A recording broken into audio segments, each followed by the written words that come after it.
So in our last class, we were discussing Guru Ashtakam verse 1, that how our spiritual master Srila Prabhupada ji,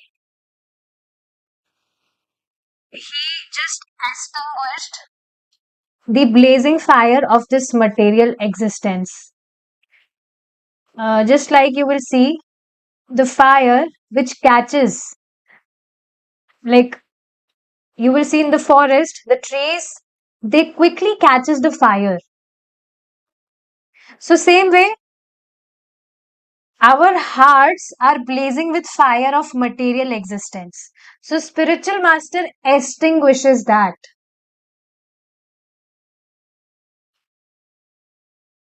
Let's move forward now. In Vedic literatures, it is said that in order to understand the transcendental science of Krishna consciousness, we must try to acquire knowledge of how to extinguish this blazing fire of problems. Means, instead of focusing on the temporary solutions, we should focus on solving on the permanent solutions. Problem is always permanent, but solution should also be permanent for those problems. Because temporary means which is there for a specific period of time. So the problem is permanent, it will not go away. Permanent means if we see it from material perspective, then it is permanent since we are in this material world. Till we are in this material world. So instead of temporary solutions, one should search for the permanent solutions. So the science of Krishna consciousness awakens our intelligence. It shows us the perfect way of following that path which will give us permanent solutions of all our problems. And see, very amazing thing is that problem can be anything. Any problem, that can be any problem. But there is only one solution: to become Krishna conscious. How amazing is that? That you will say many variations of problems, this problem, that problem. There are many problems, many problems, different problems. But still, solution is only one. So if one will get the ultimate solution of all of his problems, but still if he is not following that process, then will not that person be foolish, number one? Now, why am I saying this? Because I know someone. I tried to convince him, like he was doing bhakti. He is still chanting. He's still chanting, and he was also hearing classes. But suddenly he dropped. He quit his chanting. Quitted his chanting. Sorry, not chanting. Hearing. He's still chanting. So I gave my all to convince him to follow this process. Like everything, like every possible way, I tried to convince him. But then also he was not understanding. So, of course, it is not his fault. Again, it is because of the contaminated consciousness. That grasping power is still not that, at not that level to grasp things easily. But still, as he is chanting, so Krishna will definitely give him intelligence to understand this thing. So yeah, this one should understand that if we have got the permanent solution of all our problems, then why not to follow that process? That will be the extreme intelligence. Scientists, philosophers, and other educated men are trying very hard to extinguish it, but the result seems to be bigger and bigger bombs. The karmis or fruitive laborers are working with heart and soul, day and night, to extinguish this fire or to diminish the miserable condition of material existence by dint of hard labor. So, see, people are thinking that if I will earn so much of money, then my problems will get solved. But try to understand this thing that money can't give you solutions for your problems. It can only give you facilities, and that to be only the material facilities.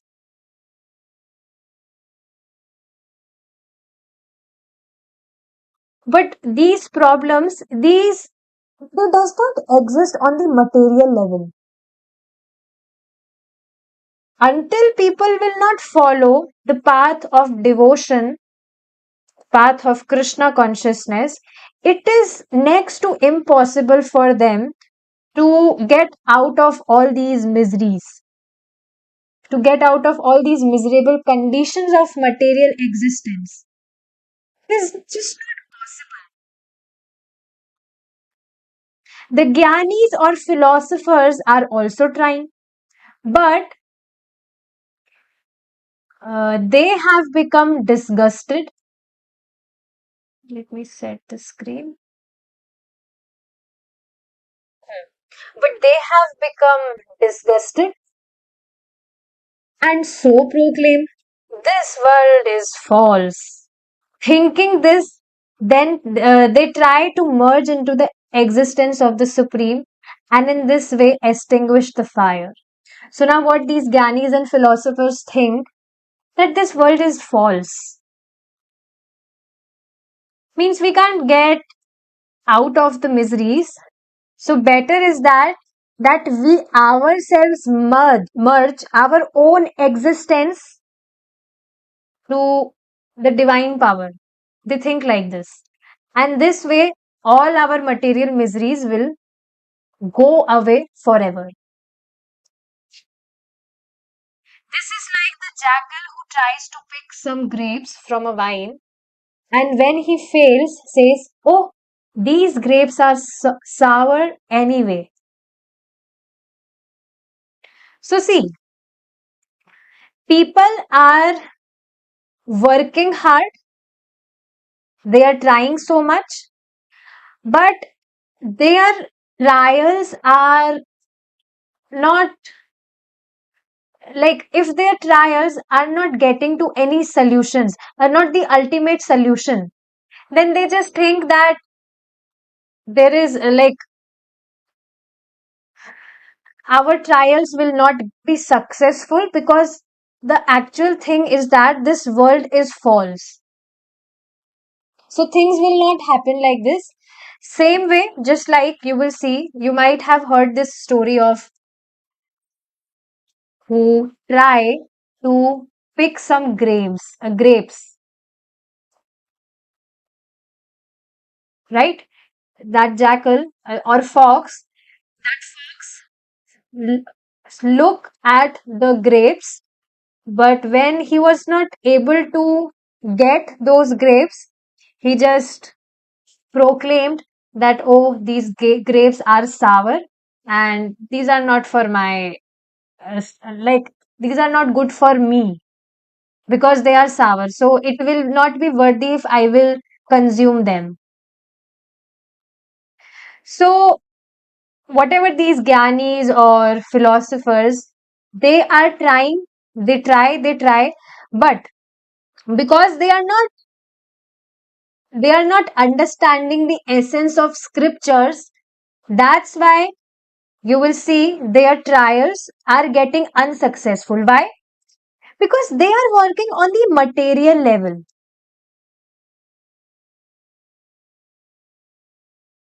They are thinking that if we will invent whatever, that can be anything, we will invent anything which is material, then that will free us, liberate us from our miseries. But they are not understanding this thing that we are soul, and any material thing any material facility can't solve our problems. So these are the scientists and philosophers. Now these Gyanis, they are also trying, but they have become disgusted and so proclaim that this world is false. Thinking this, that they try to merge into the existence of the Supreme, that we will only become God. Let me just check the Hindi translation once, if I'm not going wrong here. Yes. So they try to merge their own existence to God. And what does that mean? That they're trying to become God themselves, which is not possible. Which is not possible. So they are again there this trial will also be vain. It will not be useful. The yogis or meditators try to gain superior mystic power by becoming greater than the greatest, smaller than the smallest, lighter than the lightest, and heavier than the heaviest. But this is just so much child's play. Now, this is also interesting. You will see some yogis, they do lots of tapasyas, lots of sacrifices for gaining some powers, siddhis, siddhiya. They just want to gain some superior mystic powers so that they may become greater, greater in size, or they may become smaller. Just like if you have a door at your home, we all have doors at our homes. So you will see there is a keyhole at the door. So by these superior mystic powers, one can uh, diminish his size of the body to the smallest, and then he can enter to that hole, from that hole, and then he can go out. So Prabhupada ji is saying that these are all child's play. If you want to go out, then you simply open the door and go out. Why to do lots of sacrifices, then change your body size, and then go from that keyhole? So these are just child's play. Or they just want, they can become lighter than the lightest, heavier than the heaviest. So this is really not the uh, success of life. You will see many, whatever Babas and all, they do some tantra mantra, whatever they do, some magical things. They will convert mud into grains. They will do such things, and people, they just get so much inspired with them, that oh, this man, he's just a magician, he might be God. So people get so much inspired by these childish plays. If anyone is transforming a mud to a grain, then they become so much surprised. They are so much astonished by such plays. But you only tell me, if anyone is transforming mud to some mud to grains, then like what's the big deal in that? Big thing is to get out from this cycle of birth and death. Transforming a mud to a grain will not uh, let you get out from this cycle of birth and death. But people get so much inspired, they are so much astonished by these childish plays of all these babas and all.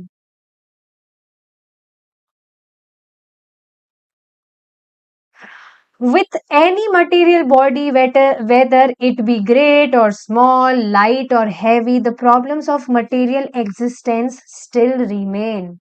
So even if he has gained so much, whatever superior mystical powers he has gained, but then also he will have to die one day. Die means he will have to leave this material body. And those superior, so-called superior mystic powers will not be there with him for eternal time.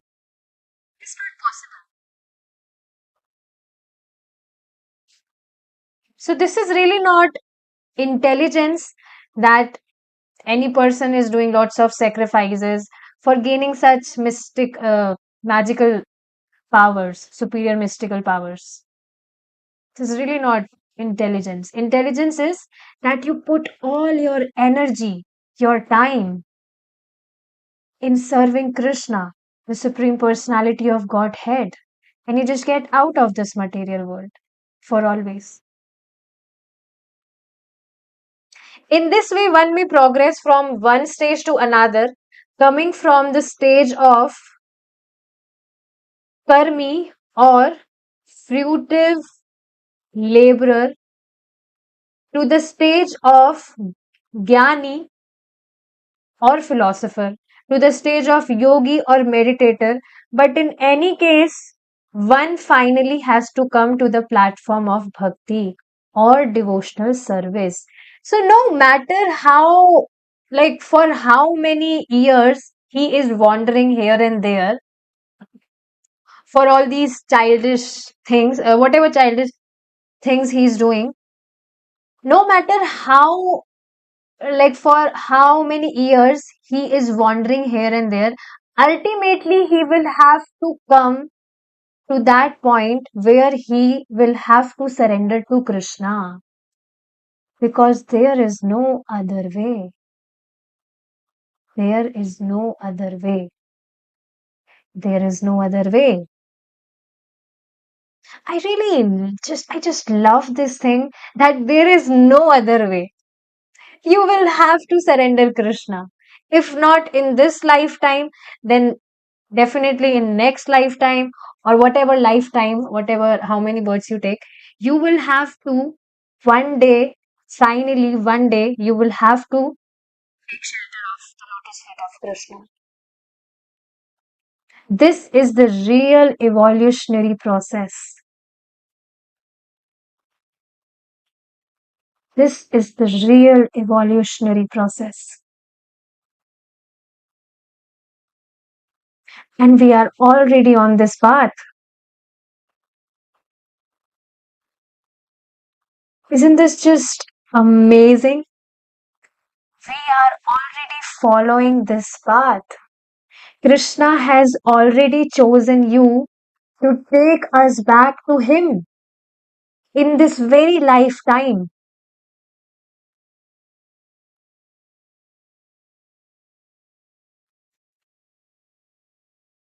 It is indicated in Bhagavad Gita in this way. Now, here is the shloka. We'll try to recite this.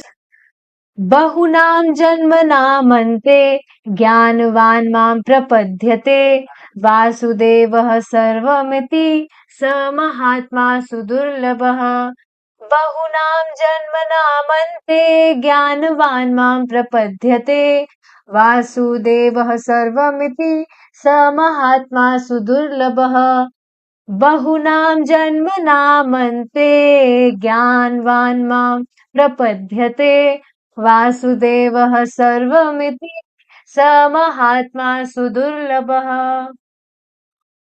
After many births and deaths, he who is actually in knowledge surrenders unto me. Me means us. No, me means Krishna. So he actually in knowledge surrenders unto Krishna, knowing Krishna to be the cause of all the causes and all that is. Such a great soul is very rare.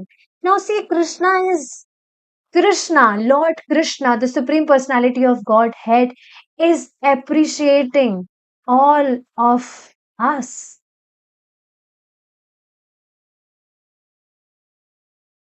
And see, Krishna is saying this after many, many, many, many births and deaths.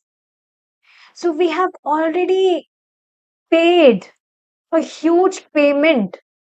We have already suffered so much of miseries in our past lifetimes. And then finally now, Krishna arranged the association of devotees for us in this movement of Sri Krishna Chaitanya Mahaprabhu, the most merciful Lord, who is Lord Krishna himself, who gave us opportunity to follow this movement of Srila Prabhupada ji and to serve Krishna ultimately. Krishna is blessing us with all those intelligence that we understand that the causes of all causes is Krishna, and our only responsibility is to serve Krishna. Our only responsibility is to become Krishna conscious. This is not ordinary. This is not ordinary, my dear devotees. Such a great soul is very rare. So we often heard this Krishna consciousness is extremely rare. Yes, and Krishna himself is telling this. A great soul is very rare. And such a great soul is very rare. Who is interested in Krishna consciousness? This is also amazing. Krishna himself is allowing us to serve him, and he is only appreciating us. He is appreciating us also. That such great souls are very rare. Bhagavad Gita 7.19.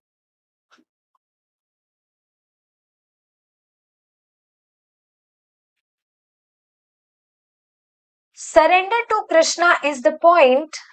That is the aim of life. And the bhaktas, the intelligent men of the world, who the most intelligent man of the world, is not the one who is putting all of his energy to become prime minister of whatever country, or to gain lots and lots of fame, to get a most beautiful wife, which is actually not beautiful because this material world is, we are very much aware of this, that is baggage of a stool. And so, yes, intelligence is really not that people who are running after all these material amenities. This is really not intelligence. Who is intelligent? Who is understanding the aim of life? To surrender to Krishna is the aim of life, is the only aim of this human form of life. Take to this stage immediately.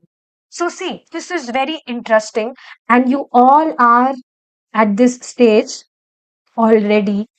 The moment you got to know this thing, that the ultimate purpose is to serve Krishna, and you immediately accepted it and you just started following it.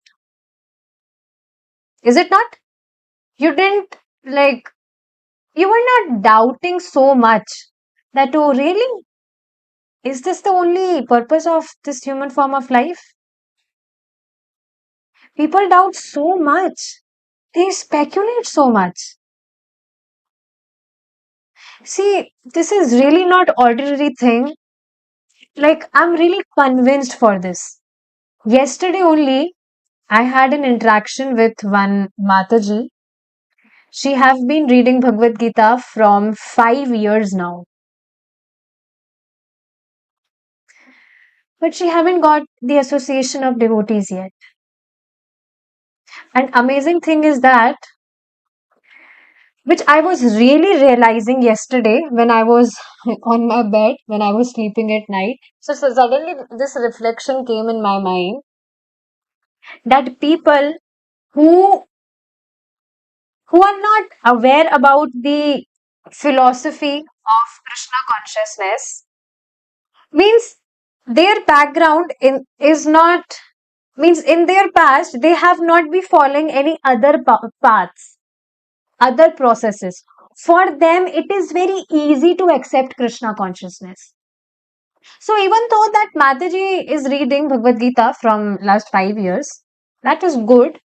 But I was trying to convince her that you take association of devotees, you read uh, books of Srila Prabhupada ji. So she was not understanding this thing. She was just saying that I am I am satisfied with whatever I am doing. I am satisfied reading Bhagavad Gita my own self.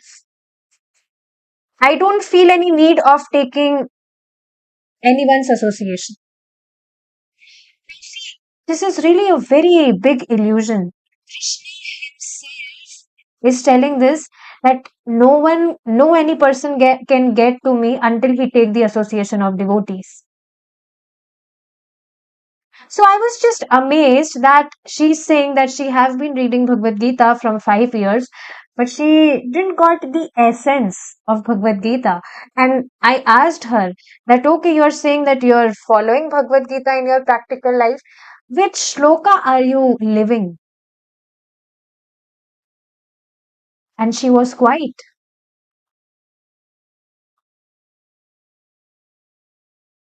Now, why am I telling this thing? Uh, I'm telling this thing so that devotees may appreciate their fortune, that how fortunate we are when we got the association of devotees. So we were not thinking like this that, oh, there is no need of association. I'm like, okay, I'm satisfied with myself, whatever I am doing. So it is Krishna who is blessing us with all of these intelligences. No, sorry, with all of this intelligence. Understand things in this way. We have no potency, we have no capabilities to do anything by ourselves. We are only independent for desiring, but this is quite amazing, literally. So I was just thinking this thing only, that I was just thanking Krishna, that thank you, Krishna. You you didn't, means I was not following any other path earlier, any other process earlier. At least in this lifetime, I was not following any Brahma Kumaris or whatever Nirankarvadis impersonalists. Otherwise, possibility was there that I might also be feeling difficulty to grab this knowledge. And same is applicable for all of you. When I'm saying me, then that doesn't mean only me.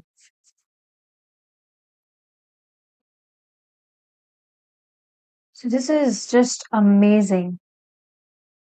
The intelligent man of the world take to this stage immediately. Therefore, Krishna says that they are wise men. If after many, many births, one has to come to this point of surrender, then why not immediately? Yes. If we are understanding anyone, now see, if she might be reading, I don't know, I really doubt whether she is reading Gita from 5 years or not. So she might have read this. Krishna is saying this. Surrendering unto the lotus feet of Krishna means following the instructions of Krishna. That what surrenders mean. Surrender means. Surrender mean that you are following the instructions of Krishna. So if you are not offering food to Krishna, if you are not taking association of the devotees of Krishna, and whatever, if you are not chanting, she was not chanting as well. See, it's not her fault. This is practical, that we can't ourselves, uh, you know, what to say.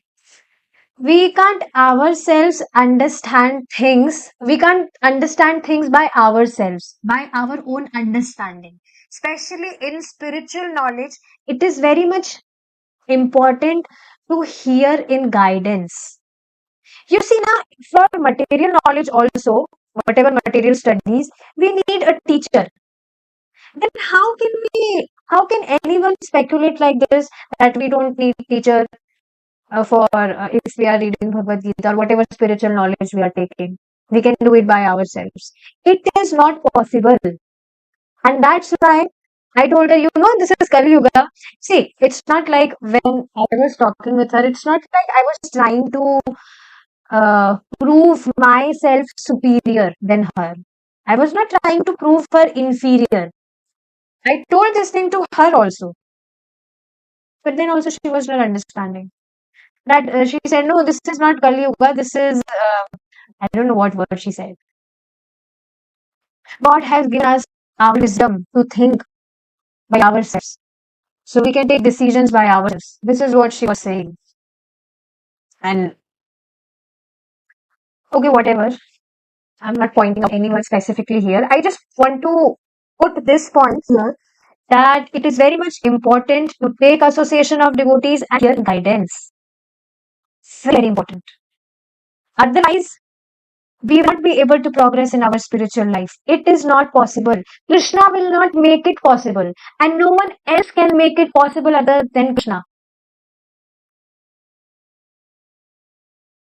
So like, no matter whatever bad things you did, or still if except your incident, you still did something now also when you're following Bhakti Yoga.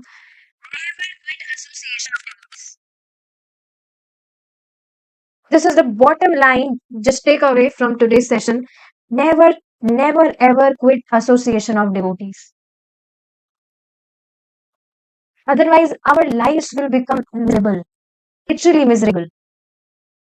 When such thoughts come in your mind, you always think when you just think about those days when you were not in association of devotees, when you were not into Krishna consciousness. How terrible our lives were. And when you will think, remember those days, then there will be no scope of giving up the association of devotees. You all are nice devotees already. But yeah, Maya often tries to deflect us. I know few devotees who did like this. Some of them has came back and some of them has, I don't know where they are now.